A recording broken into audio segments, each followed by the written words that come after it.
High school কর্তৃপক্ষের বিরুদ্ধে বিস্তর অভিযোগ।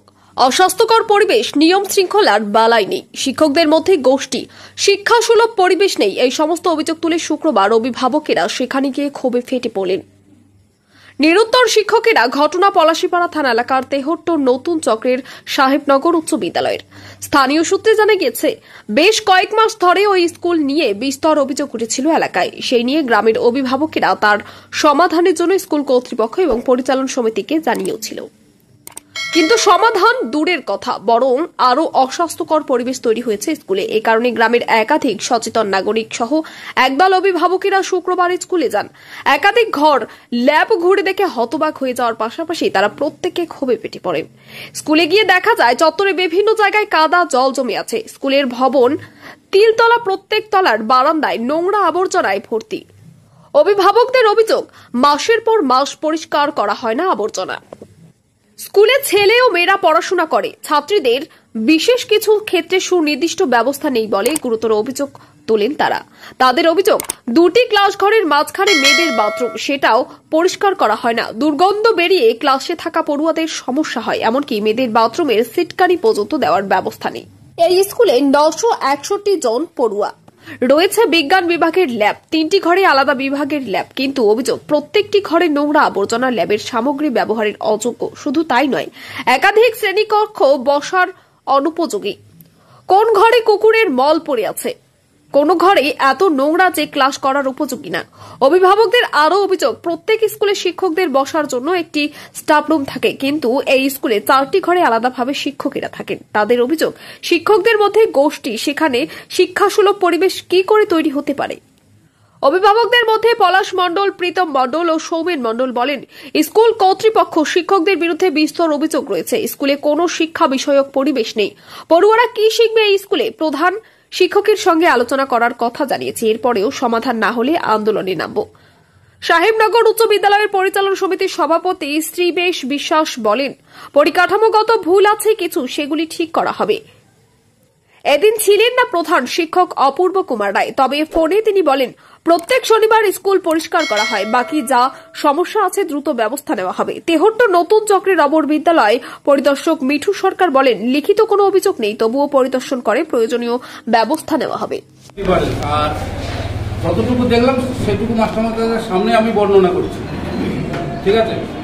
তো স্কুল প্রথমে হচ্ছে মাস্টারমশাই, আমরা স্কুলের ইতিহাস সবাই নিশ্চয় জানেন, আমরাও এই স্কুলে পড়েছি, এটার ইতিহাসটা নিয়ে এসেছি আমরা, কি হয়েছে, কোনটা এসছে না এসছে। আজকে সেই স্কুলের যা অবস্থা, তাতে এই স্কুলে পড়ার যোগ্যতা আছে কিনা সন্দেহ। আপনারা তো সবাই শিক্ষকতা করেন বিভিন্ন জায়গায়, সবাই তো স্কুলে গেছেন, সেই স্কুলে দেখেছেন আপনাদের বাচ্চাগুলো তো পাঠান নিশ্চয়ই স্কুলে। তো কেউ দেখেছেন এরকম স্কুল কারোর আছে? আপনাদের নলেজে কারোর আছে এরকম স্কুল? সাধারণ স্কুলের যে স্কুলের পরিস্থিতি, এটা কেন হচ্ছে? অফিস স্টাফ রুম কটা আমরা তো দেখে এসেছি, হেডমাস্টার মশাই রুম একটা আলাদা আর একটা স্টাফ রুম। এখানে কটা দেখলাম? 4টে, তাই তো? 4খানা দেখলাম। আচ্ছা, তারপরে হচ্ছে ল্যাব, ল্যাবের যা অবস্থা, ওখানে যাওয়ার মতন পরিস্থিতি নেই। দ্বিতীয়ত হচ্ছে ক্লাসের মধ্যে কুকুরে পায়খানা করছে, আর ওটা ক্লাসে যাওয়ার জায়গা। 2টো ক্লাস চলছে, বাথরুমের এমন দুর্গন্ধ বেরোচ্ছে সেখানে থাকার নেই। অথচ আমরা সারা জীবন দেখছি টিভির পর্দায় স্বচ্ছ ভারত চলছে, সেগুলো তো স্কুল থেকে পড়াচ্ছে। এই আপনাদের কাছে আজকে হেডমাস্টার মশাই নেই, হয়তো জানতো হেডমাস্টার মশাই যে আজকে আমরা আসবো, সেরকম ভাবে আমরা বলেছিলাম, মাইকও করেছিলাম, যাই হোক কাজে আসেনি। আমরা চাইছি ইমিডিয়েট একটা হেডমাস্টার মশাইয়ের সঙ্গে আমাদের একটা বসার ডেট আপনারা ফিক্সড করবেন।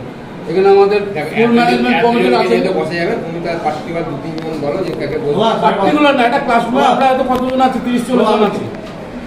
ওই ডেটে কিন্তু সবাই যেন উপস্থিত থাকে একদম। কেউ বলতো আমি ওটা দেখালাম আসবো না, ওসব বলবে ক্লাস দেওয়া তাহলে উপরে ওঠে না, বলে সবাই আমরাই পড়িয়েছি। এবার ছাত্রদেরকে প্রত্যেকটা ঘরেই বাস্কেট দেওয়া হয়েছিল, বলা হয়েছিল যে তোমার মেন সমস্যাটা হচ্ছে তোমার চানাচুরের ঠোঙা আর ইত্যাদি। বারবার করে বলা হয়েছিল যে তোমরা ওখানেই ফেলবে, এবং এটাও আমি ক্লাসে গিয়ে বলেছিলাম যে যে ফেলবে না সে সমস্ত ক্লাস পরিষ্কার করবে। এটা তুমি ছাত্রদের জিজ্ঞেস করে বুঝতে জানতে পারবে। তারপরেও ছাত্রদের অনেক ক্ষেত্রে ফেলেছে, আবার অনেক ক্ষেত্রে ফেলেনি, সেখান থেকে ময়লা বা আবর্জনাটা সৃষ্টি হয়েছে। যেখানে সিকিউরিটি মেয়েদের তবে আমি বলছি যে আমি ব্যক্তিগতভাবে এই 2.5 মাস 3 মাস আসতে পারিনি, আমার পা ভেঙে গেছিল, যার ফলে আজকে যে পরিস্থিতির পরিবেশ আমরা ক্লাসরুমে দেখলাম, আমি ম্যানেজিং কমিটির পক্ষ থেকে আপনাদের কাছে ক্ষমা চেয়ে নিচ্ছি যে এই পরিবেশ, এটা লজ্জাজনক পরিবেশ এবং এই পরিবেশ হওয়া উচিত না।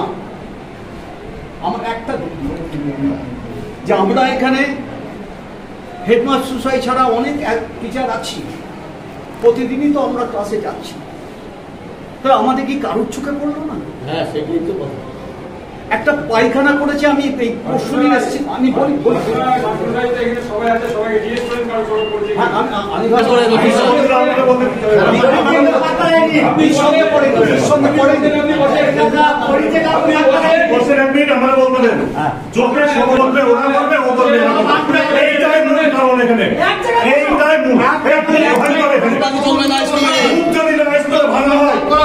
এরকম নষ্ট হয়ে যাবে, খুব ভাঙতে হবে। এরা বলবে, ওরা বলবে, ওরা বলবে, এরা করবে, এইভাবে চলে।